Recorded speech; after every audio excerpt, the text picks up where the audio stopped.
Hello student, मैं शिवानी सोलन आपका welcome करती हूँ आपके अपने यूट्यूब चैनल स्टडी फंडा पे। आज हम इस क्लास के अंदर डिस्कस करने वाले हैं कुछ इंपॉर्टेंट प्रैक्टिस क्वेश्चंस को जो कम्प्लीटली बेस्ड ऑन टेंस रहेंगे।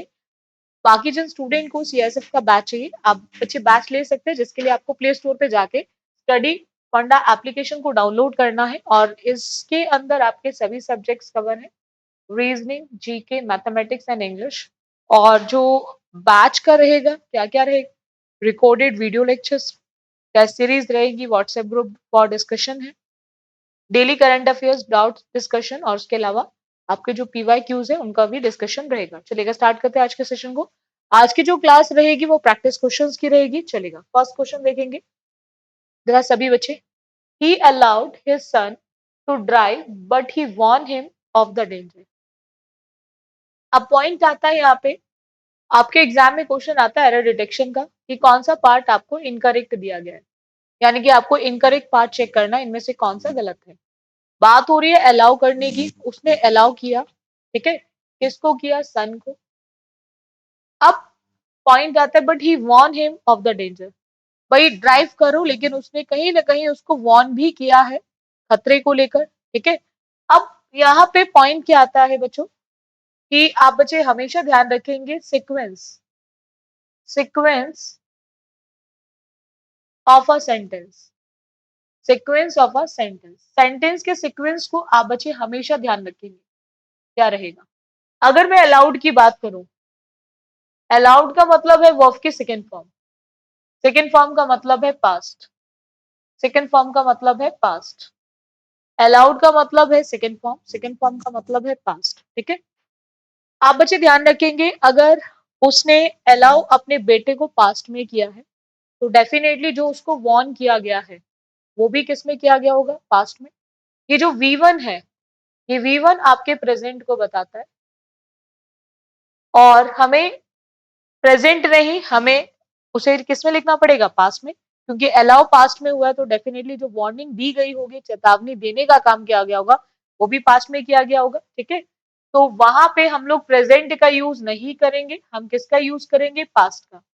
और पास्ट में आप बच्चे ध्यान रखेंगे हम यूज करते हैं वर्ब की सेकेंड फॉर्म। अगर मैं बच्चों वॉर्न की बात करूं, वॉर्न वर्ब की फर्स्ट फॉर्म है, इसी की सेकेंड एंड थर्ड फॉर्म में हम ईडी का यूज करते हैं, वॉर्न। इसी की सेकेंड और थर्ड फॉर्म में हम ईडी का यूज करते हैं, ठीक है। तो आपको ध्यान रखना है, यहाँ पे हम वॉर्न नहीं, हम वॉर्न की बात कर रहे हैं, हम ईडी की बात कर रहे हैं, वॉर्न, ठीक है। और उसी के बेसिस पे हमारा करेक्ट आंसर ऑप्शन फर्स्ट हो जाएगा। इतना क्लियर। चलिए नेक्स्ट आते हैं। Did you bake the chocolate cake yourself this time. आपसे पूछा जा रहा है कि आपने पकाने का जो काम है वो कर दिया चॉकलेट केक को इस टाइम। अब देखो यहाँ पे आपको एक चीज ध्यान रखनी है हमेशा कि ये जो डिड है, ये बच्चों जो डिड है, ये आपके पास्ट इंडेफिनिट में आता है। ये डिड किस में आता है, पास्ट इंडेफिनिट। जब भी आप बच्चे ध्यान रखेंगे पास्ट इंडेफिनिट की बात करेंगे, पास्ट इंडेफिनिट में अफर्मेटिव सेंटेंसेस के अंदर, ठीक है, हम यूज करते हैं वर्ब की सेकेंड फॉर्म, लेकिन जब सेंटेंस हमारा नेगेटिव होगा और सेंटेंस हमारा इंटेरोगेटिव होगा, जैसे हमें यहाँ पे दे रखा है, ठीक है, जब हम किसी से क्वेश्चन कर रहे हैं, तो उस केस में आपको ध्यान रखना है, इन दोनों केसेस के अंदर हम यूज करते हैं डिड। और जब भी डिड की बात की जाती है तो डिड के साथ वर्ब, और वर्ब की कौन सी फॉर्म यूज करते हैं, फर्स्ट। डिड के साथ कौन सी फॉर्म यूज करते हैं, फर्स्ट, ठीक है। तो ये आप बच्चे ध्यान रखेंगे, हम डिड के साथ हमेशा V1 का यूज करते हैं, ठीक है। अगर मैं बात करूं यहाँ पे डिड की, तो डिड के साथ हम बेक्ड नहीं, बेक का यूज करेंगे। डिड के साथ बेक्ड नहीं, बेक का यूज करेंगे, और उसी के बेसिस पे हमारा जो करेक्ट आंसर ऑप्शन है वो फर्स्ट हो जाएगा। इतना क्लियर है। चलिए नेक्स्ट आते हैं। As it has been raining heavily since 2 hours, the children are at home. आपसे बोला जा रहा है कि जो बारिश है वो 2 घंटे से हो रही है, ठीक है, और उसी का रीजन बच्चे घर पर है। अब बारिश होने का एक्शन चल रहा है एक टाइम के साथ, तो टाइम के साथ जब भी प्रोग्रेसिव एक्शन होता है, ठीक है, टाइम के साथ बच्चों, तो वहां पे टाइम दिया हुआ है, तो हम यूज करते हैं परफेक्ट कॉन्टिन्यूस। हम यूज करते हैं परफेक्ट कॉन्टिन्यूस। हम यूज करते हैं परफेक्ट कॉन्टिन्यूस। परफेक्ट कॉन्टिन्यूस के अंदर आपको टाइम के लिए ध्यान रखना है, हम यूज करते हैं सिंस और फॉर। सिंस और फॉर। हम सिंस का यूज वहां करेंगे बच्चों जब भी हम पॉइंट ऑफ टाइम की बात करते हैं। जब भी हम पॉइंट ऑफ टाइम की बात करते हैं, यानी कि किसी भी एक्शन का स्टार्टिंग पॉइंट बता दिया जाए। और फॉर का यूज करते हैं वहां जहां पीरियड ऑफ टाइम, यानी कि ड्यूरेशन बता दिया जाए। पीरियड ऑफ टाइम, ड्यूरेशन बता दिया जाए। जब भी हम ड्यूरेशन की बात करते हैं, आपको ध्यान रखना है यहाँ पे कि हम 2 आवर्स की बात करें, it's a duration. It's a duration. और ड्यूरेशन की हम बात करेंगे तो वहां पे हम सिंस नहीं, हम फॉर को यूज करेंगे, और उसी के बेसिस पे हमारा जो करेक्ट आंसर ऑप्शन है वो सेकेंड हो जाएगा। इतना क्लियर है? चलेगा नेक्स्ट आते हैं। My boss keeps telling me, my boss keeps telling me all the time that money doesn't grows on trees. ये आपके घर में भी आपके पेरेंट्स कई बार ऐसा बोलते होंगे, जब आप खर्चे पे खर्चा करते होंगे, वो बहुत खुल के पैसा खर्च कर रहे होते होंगे, तो ये आपसे कहा जाता होगा भाई पैसे पेड़ पे नहीं उगरेगी, मैं उसको झाड़ रहा हूँ, बस हिला दिया पेड़ और पैसे नीचे गिर गए। मेहनत से कमाया जा रहा है, ठीक है। तो ऐसा ही बॉस भी कहता है जब एम्प्लॉय अगर काम नहीं करता। अच्छा, कुछ तो बॉस की हैबिट होती है ना, काम कितनी मेहनत कर ले एम्प्लॉय उसका, है ना, कितनी भी मेहनत के साथ काम कर ले, उसको सुनानी है ना। तो अब पॉइंट क्या आता है यहाँ पे, बॉस के साथ कीप्स, ठीक है, क्योंकि बॉस सिंगुलर है। अब all the time that money doesn't grows, ठीक है। अब ये जो कीप में एस लग रहा है, क्योंकि हमेशा का उस काम है, उसका एक ही काम है, बताते रहना उसको पैसा पेड़ पे नहीं उगता, तो ये उसका रूटीन हो गया। और रूटीन का मतलब प्रेजेंट इंडेफिनिट, कि उसको हमेशा एक ही बात बोलता है, प्रेजेंट इंडेफिनिट। प्रेजेंट इंडेफिनिट के अंदर अभी हमने पीछे पास्ट इंडेफिनिट देखा, हमने पीछे देखा पास्ट इंडेफिनिट, ठीक है। अब देख रहे हैं हम प्रेजेंट इंडेफिनिट। प्रेजेंट इंडेफिनिट में आपको ध्यान रखना है कि अगर हम अफर्मेटिव की बात करते हैं, जैसे इसका फर्स्ट हाफ दे रखा है अफर्मेटिव, तो वहां पे सिंगुलर सब्जेक्ट है, तो आपको V1 में लगाना है एसोरियस, और प्लूरल सब्जेक्ट है तो वर्ब की फर्स्ट फॉर्म। और अगर सेंटेंस आपका नेगेटिव है,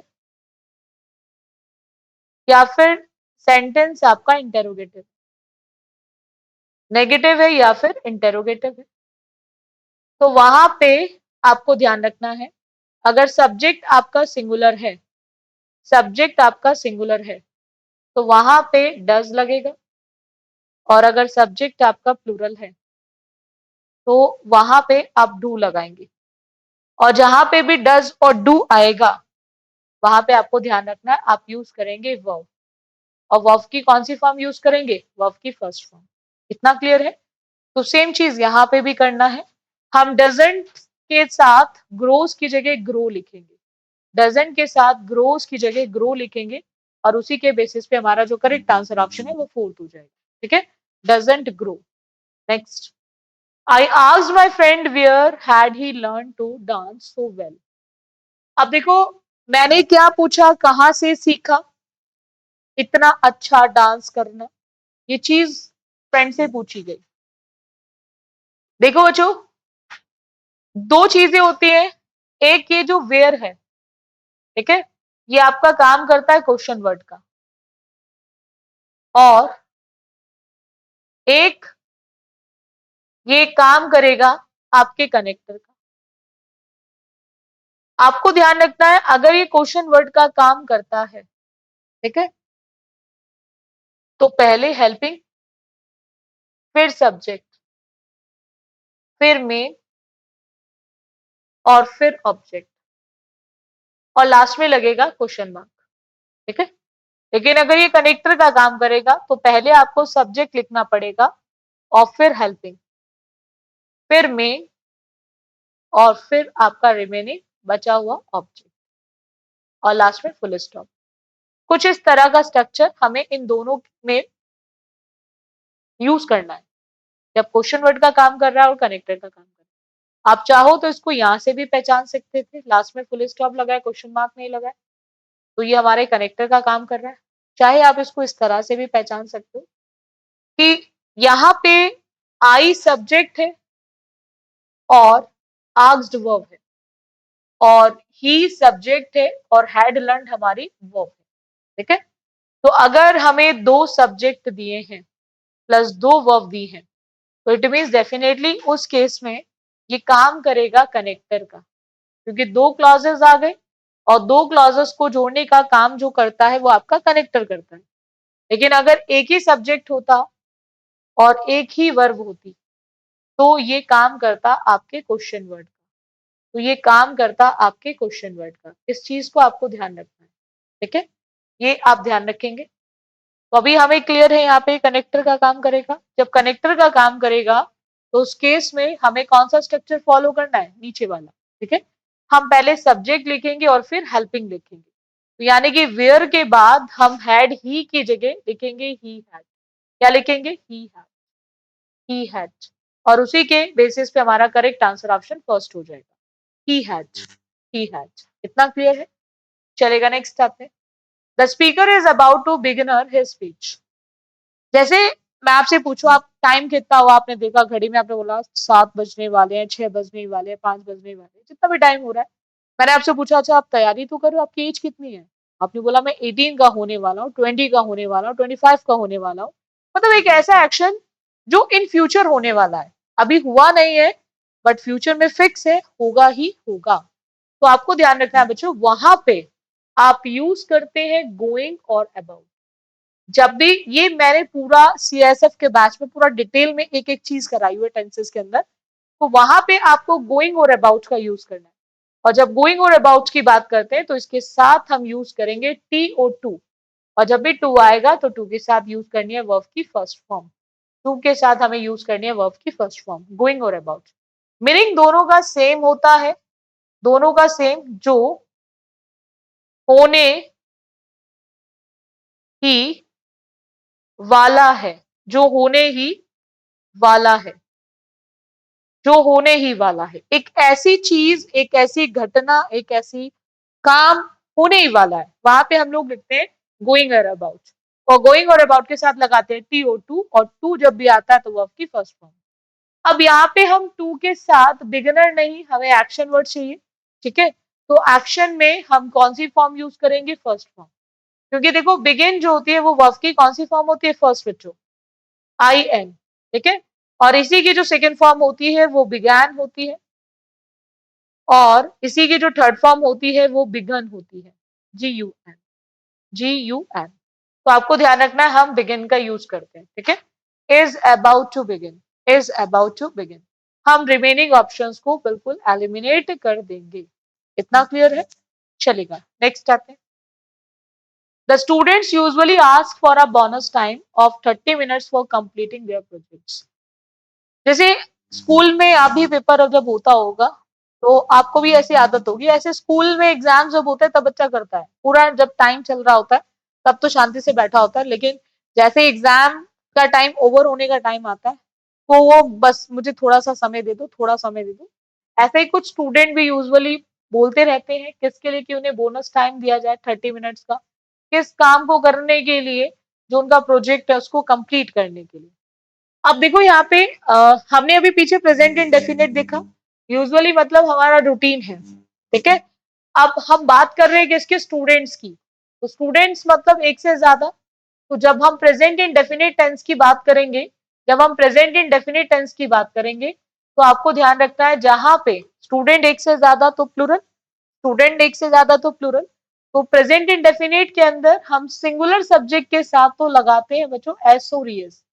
सब्जेक्ट सिंगुलर है तो हम यूज करेंगे एसोरियस, लेकिन अगर सब्जेक्ट ही हमारा प्लूरल है तो हमें यूज करनी है वर्ब की फर्स्ट फॉर्म। हमें यूज करनी है वर्ब की फर्स्ट फॉर्म।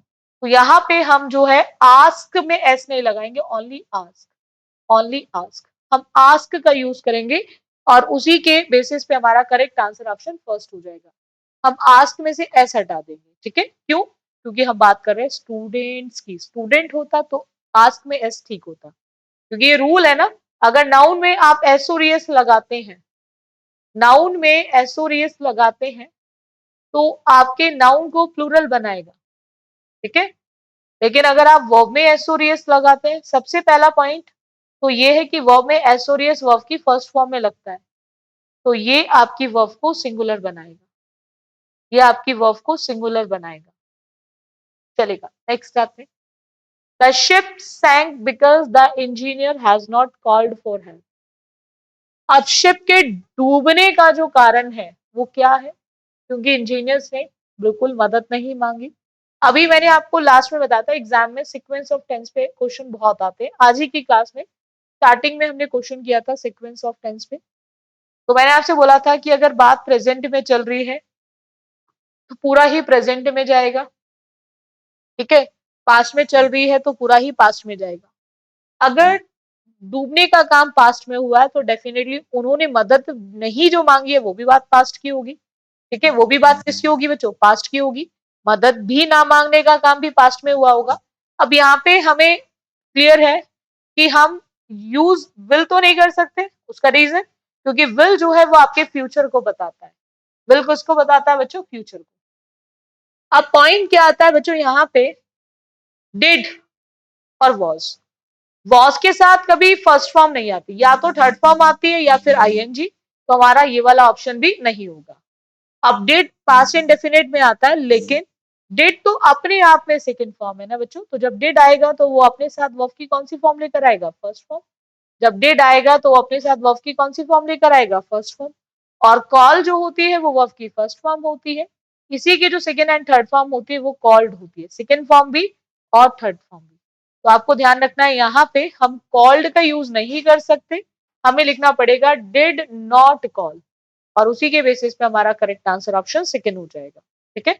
चलेगा, नेक्स्ट आते हैं। Have you ever spoke to anyone about your problems?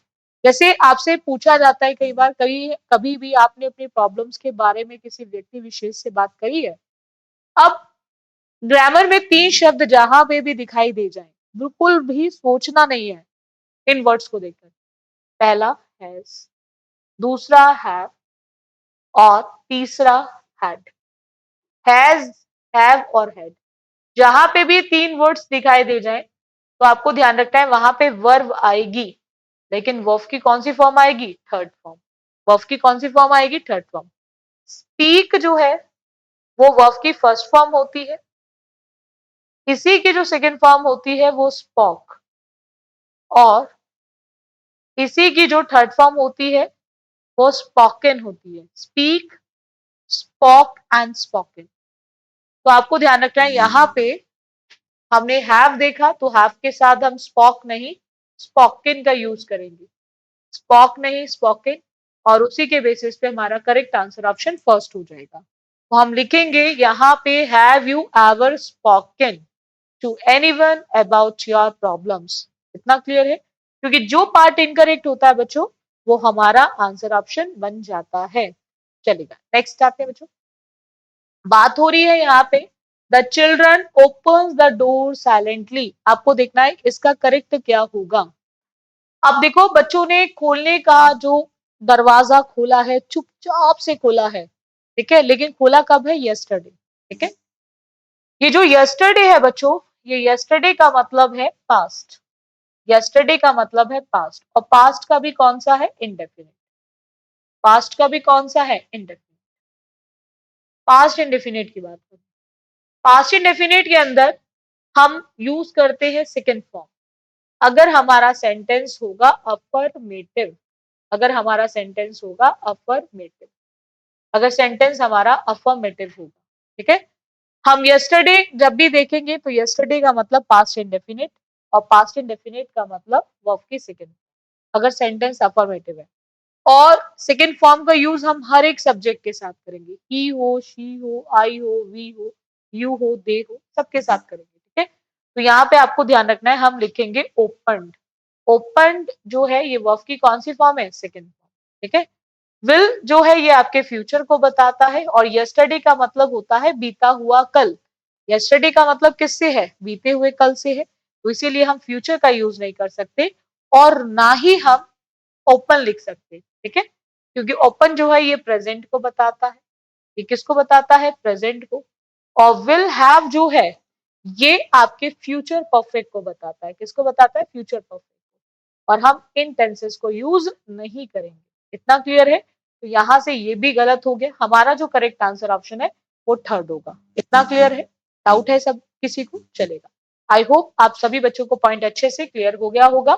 बाकी जिन स्टूडेंट को बैच चाहिए, सीएसएफ का बैच, आप बैच ले सकते हैं, प्ले स्टोर पे जाएं, वहां से आप स्टडी फंडा एप्लीकेशन को डाउनलोड करें, जिसके अंदर आपको कंप्लीट बैच मिल जाएगा सीएसएफ का, ठीक है। आपका reasoning, GK, mathematics and English. और ये क्लास में क्या क्या मिलेगा, बैच में क्या क्या मिलेगा, ये कुछ फीचर्स है, आप इनको एक बार चेक कर लेना।